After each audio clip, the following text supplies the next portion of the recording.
ఇప్పటికీ నాకు ఆపరేషన్ చేసి ఎగ్జాక్ట్గా 10 రోజులు అయిందనమాట. సో 1 వీక్ తర్వాత రమ్మన్నారు స్టిచ్ చేసి విప్పడానికి. సో నేను ఇప్పుడైతే వెళ్తున్నాను, చాలా హ్యాపీగా ఫీల్ అవుతున్నాను. ఆ రోజు ఒక్కరోజు పెయిన్కి విలువెల్లాడిపోయి ఏడ్చేసి గోల చేస్తాను. ఇప్పుడు అంతా నార్మల్గా ఉంది. 2 డేస్కి నేను మొత్తం రికవర్ అయిపోయి మంచిగా అటు ఇటు నడవడం కానీ తిరగడం, చిన్న చిన్న పనులు చేసుకుంటున్నాను, బాబుని ఎత్తుకోగలుగుతున్నాను. So I'm very happy. ఇంకా స్టిచ్చెస్ రిమూవ్ చేయించడానికి వెళ్ళాను అనమాట. ఇంకా వెళ్ళి రిసెప్షన్లో వెయిట్ చేస్తున్నాం. ఎమర్జెన్సీ కేసెస్ ఉన్నాయంటే కింద వెయిట్ చేస్తున్నాము. స్టిచ్చెస్ అంటే పెద్దగా ఏం కుట్లు పడలేదండి. చెప్పాను కదా, బొడ్డు పైన ఒకటి, బొడ్డు కింద ఒకటి, ఒక్కొక్క కుట్టు అనమాట. చాలా కొంచెమే కట్ చేశారు, ఎక్కువ లేదు. ఒక్కొక్క కుట్టి అది రిమూవ్ చేస్తే ఇంకేం ఉండదన్నమాట.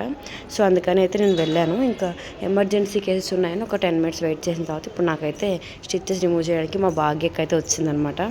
She is very special. ఎందుకు ఇంత స్పెషల్గా చెప్తుంటే తన పేరు భాగ్య, పింక్ డ్రెస్ వేసుకుంది కదా. సో ఆ అక్క ఏంటంటే నాకు first normal delivery, second normal delivery, నా 2 డెలివరీస్కి అక్క నా పక్కనే ఉందన్నమాట. నాకు నార్మల్ డెలివరీస్ అవ్వడానికి అక్క సపోర్ట్ కూడా చాలా ఉంది. నేనైతే అక్క నాకు చాలా స్పెషల్. ఎప్పుడైనా నేను తనతోనే ట్రీట్మెంట్ చేయించుకుంటాను. సో తను ఉంది కాబట్టి నార్మల్ డెలివరీస్ 2 కొంచెం పీస్ఫుల్గా అయ్యాయి. ఇంకా స్టిచెస్ రిమూవ్ చేయించుకొని ఇంకా మమ్మీ నేనైతే వచ్చామన్నమాట. ఏం పెయిన్ లేదు, నథింగ్. కానీ హైదరాబాద్ ట్రాఫిక్లో ఇంటికి వచ్చినప్పటికీ చిరాకు వచ్చేసిందండి బాబు.